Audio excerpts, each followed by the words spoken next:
I still sleep with my ex whenever he's out of town, my fiancée bragged on the phone to her friend. This idiot even proposed with a diamond ring. She didn't know I was standing in the hallway, listening. I didn't say a word. The next morning, I took back the ring and left a receipt from the pawn shop, along with a note. Hope your ex can afford to buy it back. She's been begging me to take her back ever since.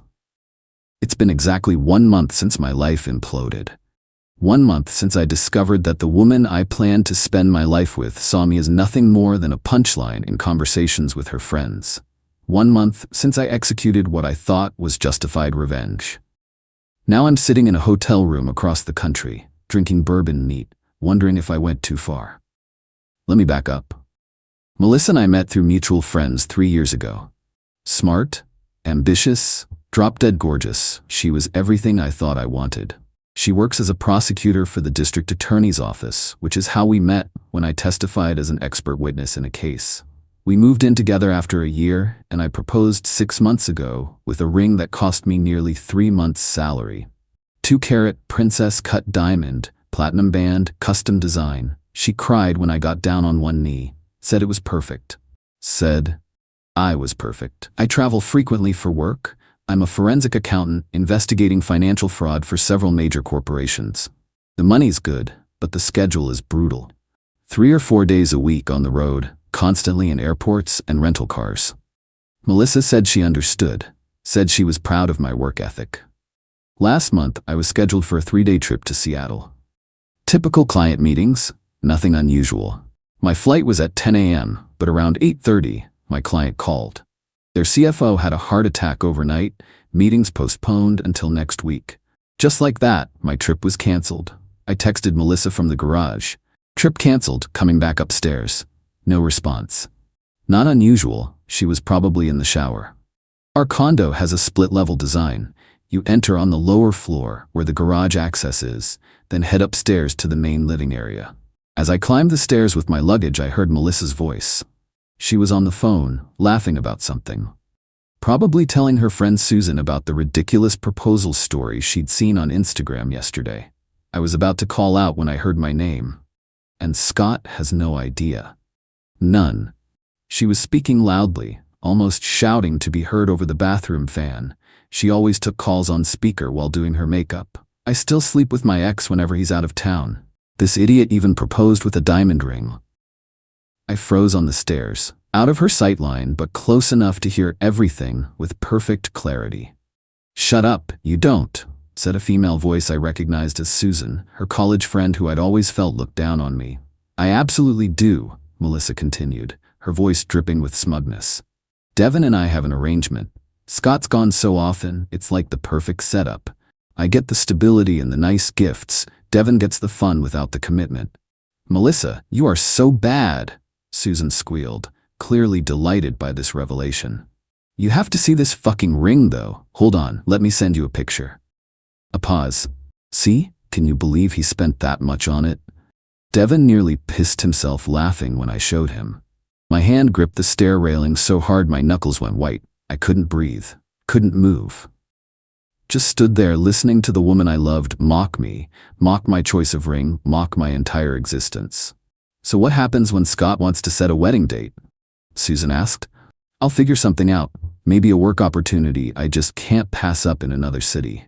I don't know. I'm good at making men believe what I want them to believe." That's when I made a decision. I wouldn't yell, wouldn't confront her, wouldn't give her the satisfaction of seeing me hurt. I silently descended the stairs, went back to my car, and drove to a coffee shop. I sat there for about 20 minutes, thinking through my next steps. Then I realized I needed something crucial from the house. The ring. I waited until 9:15 when I knew Melissa would have left for work. I returned to our condo, went straight to her jewelry box where she kept the ring at night, and took it. I also grabbed a few essential items, my passport, birth certificate, and an external hard drive with my financial records. Then I left again, locking the door behind me. First, I called my best friend Marcus, explained everything in a flat, emotionless voice, asked if I could crash at his place for a few days. He agreed immediately. Then I called my bank, checking the status of our accounts. Melissa and I had one joint account for household expenses, but our main finances were separate. I transferred my portion out of the joint account, leaving exactly half of the monthly expenses. No more, no less. I called my landlord next, explained I needed to break my lease due to irreconcilable domestic issues. Since I'd been a model tenant for 2 years, he agreed to a 2-month penalty instead of the full 6 months stipulated in the contract. Then I turned to the ring. Google led me to a pawn shop about 30 minutes away. I drove there directly, the velvet box burning a hole in my pocket. "Looking to sell?" asked the owner, an older man with shrewd eyes. "Yes," I said, placing the box on the counter. He whistled when he opened it. "Nice piece. Recently purchased?" "6 months ago." He examined it carefully, checking the certification papers I'd included. "I can give you $9,500. The ring had cost me $22,000. But this wasn't about money. Deal. He processed the paperwork, handed me cash and a receipt. I asked for the receipt to be itemized, showing exactly what was sold, for how much. By the time I returned to our condo, it was nearly 2 p.m. Melissa would be in court until 6. Plenty of time. I packed methodically. Clothes, personal items, the family photos, and mementos that mattered to me. Filled my car. Made 3 trips to Marcus's apartment. Then came the real revenge, the cold, calculated kind. I accessed our shared cloud storage account where we kept all our important documents and photos. I downloaded everything that was mine, then systematically deleted every photo of us together. Every vacation, every holiday, every casual selfie, gone. I left her solo photos untouched. She could have her history, but our history was erased. Next, I went through our shared calendar, where we'd already blocked out dates for wedding venue visits, caterer tastings, and other planning events. I deleted nothing. Instead, I added detailed, fabricated entries about visiting fertility clinics and adoption agencies, things we'd never discussed, appointments that didn't exist. Let her wonder what else she didn't know about our relationship. In the kitchen, I opened her favorite wine, a $300 bottle of Cabernet she'd been saving for a special occasion. Poured exactly 1 glass. Left it on the counter with her lipstick mark clearly visible on the rim. An impossible detail since she'd been gone all day. A message that would make her question her own reality. I accessed her work laptop. She'd always left it unlocked at home, trusting me completely. I drafted an email to her entire office, including her boss, with the subject line, "My big news," and wrote a detailed announcement about her supposed pregnancy and immediate plans to leave the DA's office. I didn't send it, just saved it to drafts, where she'd eventually find it and panic about who might have seen it. I took the file she'd been preparing for weeks for a major case, her meticulous notes, carefully organized evidence, and rearranged every single page. Not obviously, just enough to throw off her rhythm, to make her second-guess her preparation when she was under pressure in court. Small things, precise things. Things that would register only to her, with a clarity that screamed, "I know what you did," and I was meticulous in my response. Finally, I took the original velvet ring box, placed the pawn shop receipt inside, along with a handwritten note. "Hope your ex can afford to buy it back." I left it on her pillow where she couldn't miss it. I left my key on the kitchen counter and walked out. When she got home that evening, she'd find no dramatic scene, no confrontation, just precisely orchestrated evidence that I knew everything, had removed myself from her life, and had done so with surgical precision. I didn't block her number. Wanted her to be able to reach out, to try to explain, to lie some more. I wanted to watch the performance. The first call came at 7:23 p.m. I didn't answer. The text started immediately after. Confusion at first, then panic, then anger. "Where are you? What is this receipt? Is this some kind of joke? Call me back right now? You can't just leave like this without talking to me. Whatever you think you heard, you misunderstood." By midnight, she'd left 17 voicemails and sent 34 texts. I listened to each message, read each text, and responded to none of them. The next day, she showed up at my office. I'd anticipated this, warned security. They escorted her out. She went to Marcus's apartment. He refused to let her in. She called my parents, who, already briefed by me, told her they weren't getting involved. She was persistent, I'll give her that. Sent emails to my work account, messages on every social platform we shared, even had flowers delivered to my office with tear-stained notes. A week passed. I maintained complete silence. Focused on work, on finding a new place to live, on rebuilding. Marcus was supportive, but concerned. Dude, don't you think you should at least hear her out? What if there's some explanation? What explanation could possibly justify what she said? I asked. He shrugged. People say stupid shit sometimes, especially to impress friends. I dismissed his suggestion. The evidence was clear. Her words had been unambiguous. Then everything changed. 10 days after I left, I received an email from Susan, the friend Melissa had been talking to. Subject line, "You need to know the truth." I almost deleted it. Almost. But curiosity won. "Scott, you don't know me well, but I need to tell you something important. What Melissa said on the phone that day wasn't true. She's never slept with Devin since they broke up years ago. In fact, Devin moved to Australia 5 years ago, before you and Melissa even met, for a job opportunity and hasn't been back to the States since. She was lying to me. I know because I still follow Devin on Instagram. We were in the same study group in college, and he's been posting about his life in Sydney with his Australian wife and their new baby.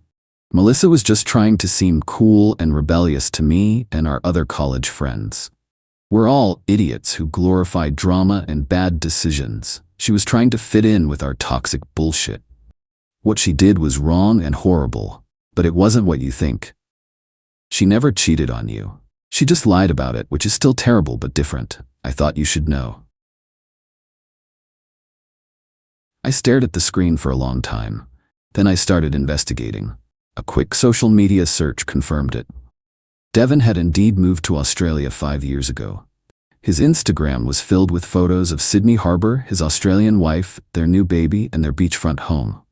He hadn't been in the country since before Melissa and I even met.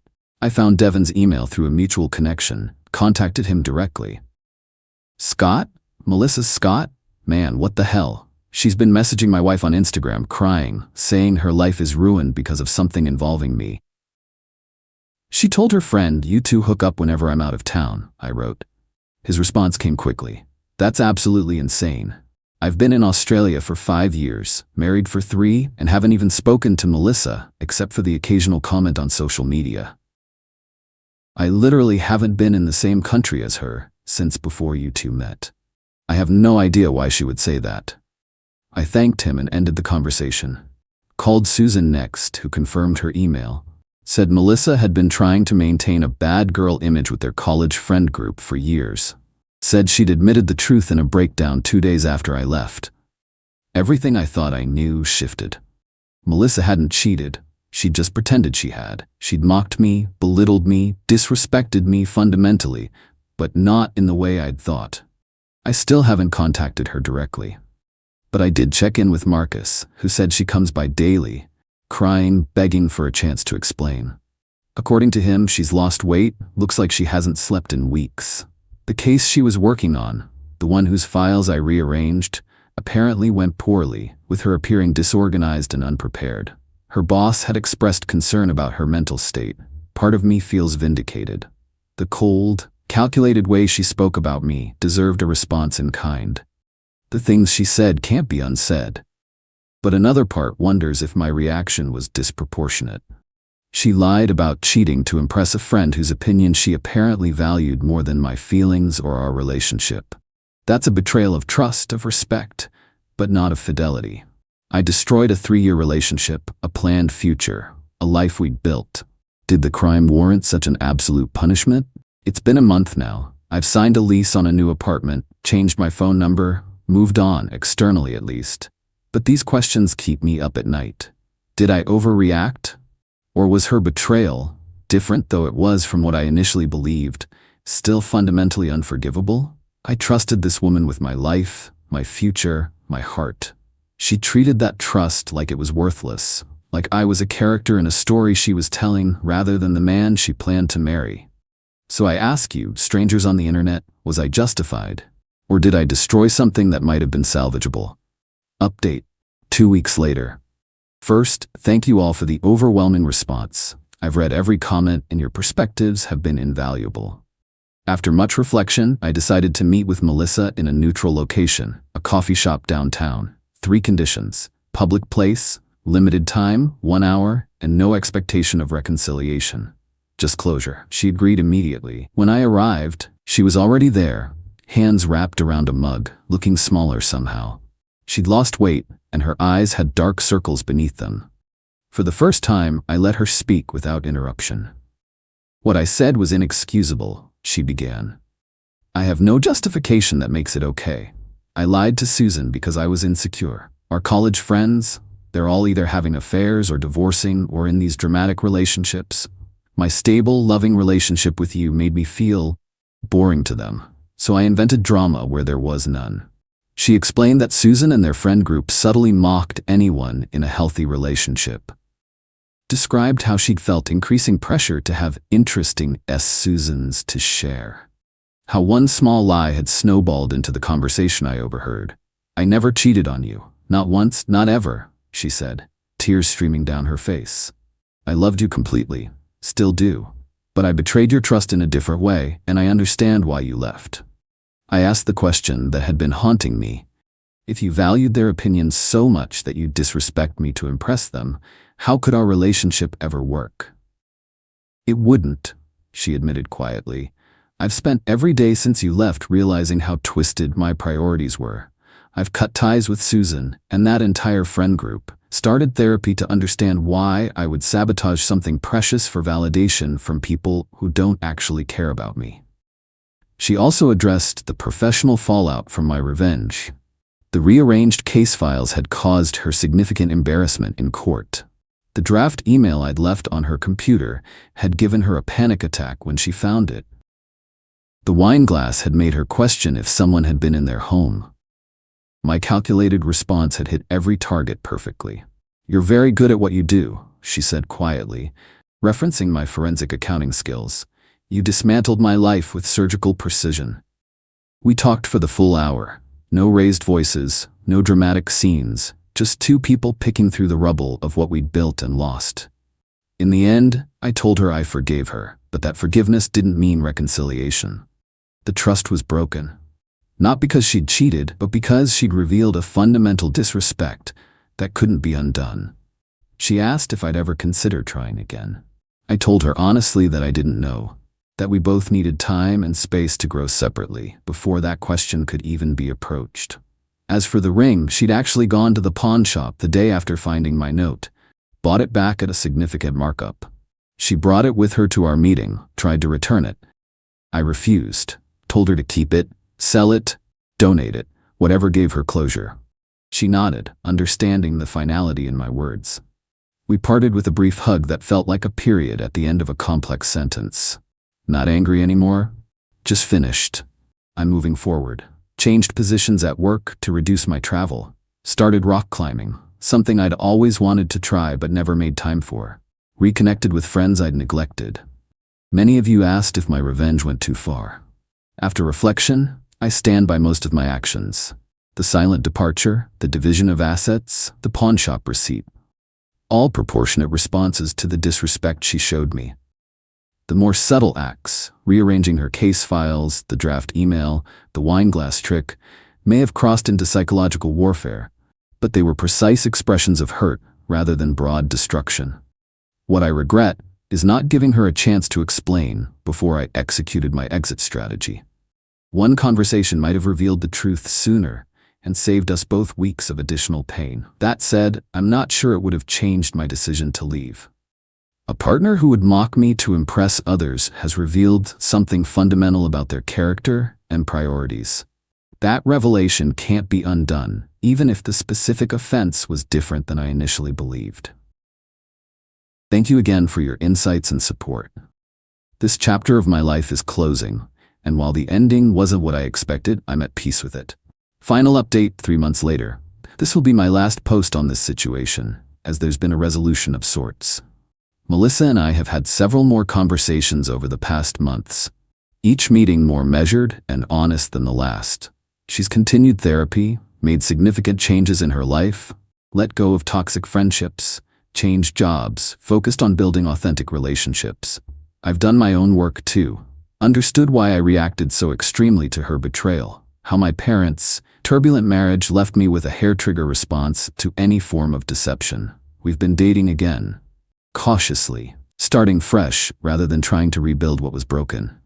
Different rules, different boundaries, different expectations. The ring remains with her, but not as an engagement symbol. More like a reminder of how easily something valuable can be lost through carelessness. I don't know if we'll make it long term. There's still work to do on both sides. Trust rebuilds slowly, like a bone healing after a clean break, stronger at the fracture point, but forever marked by the injury.